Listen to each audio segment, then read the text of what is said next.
only 5'3". How's that? Excellent. 48 years old, I've lived in St. John most of my life, and I'm going to spend the next 5 minutes basically talking about the better part of my 50 years on this earth. And I hope that my story will make you think, will at least make you smile, and if not, every once in a while make you realize the importance of not listening and what that benefits for you as a person. So I came into this world ass first, my mother will tell you. The doctor pushed me back inside and twisted me around, and then the next thing I knew I was here. And my mother has said ever since that I've done everything backwards and in my good old time.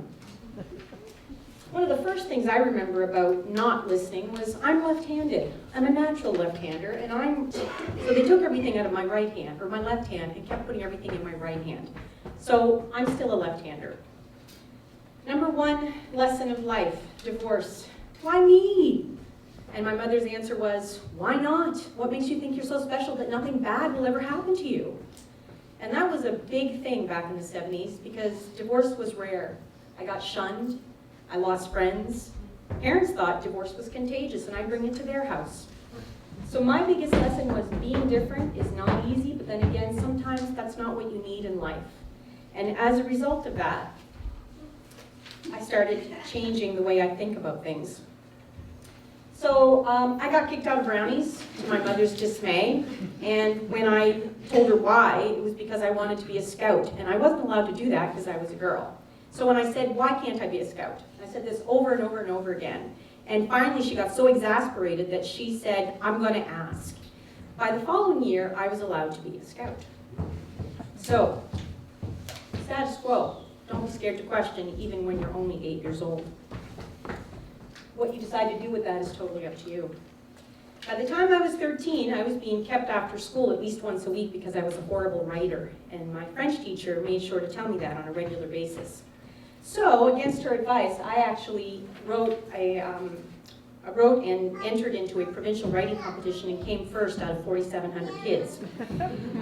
So my lesson in that was don't ever let someone else's opinion become your reality. Truly believe in what you are able to do. Screw statistics, yay!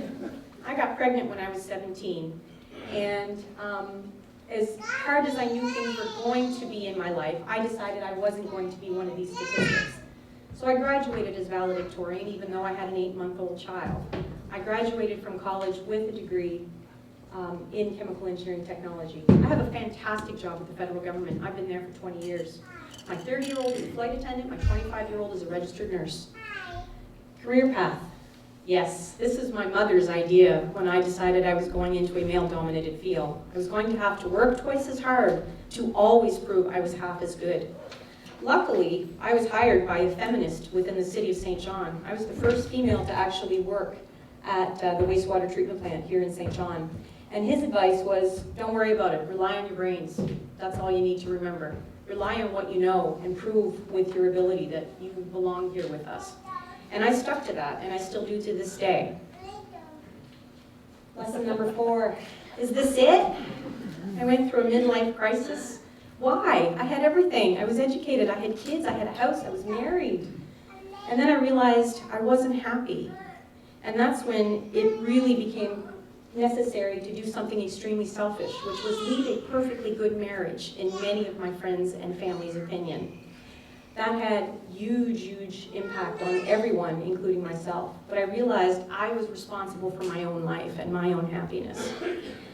This one was the hardest. I've lost 4 friends, 12 coworkers in the last 5 years. And the biggest deathbed confession is, I shouldn't have worked so hard. The thing that bothers me the most about that is that they were waiting to start their life after they retired. I want you to listen to that. They were waiting to start their life and never got that chance. So I'm not waiting. This is the chapter that I'm in right now in my life. I'm an empty nester. I love whiskey. I go around the world. I talk about it. I'm a total geek. I'm the only woman in Canada that judges on the panel right now since 2009. And wherever the wind is going to take me next, I have no idea. But I do know one thing, and that's if the next 50 years is any indication of what is to come, I'm sliding in sideways, yelling woohoo when I land in my casket.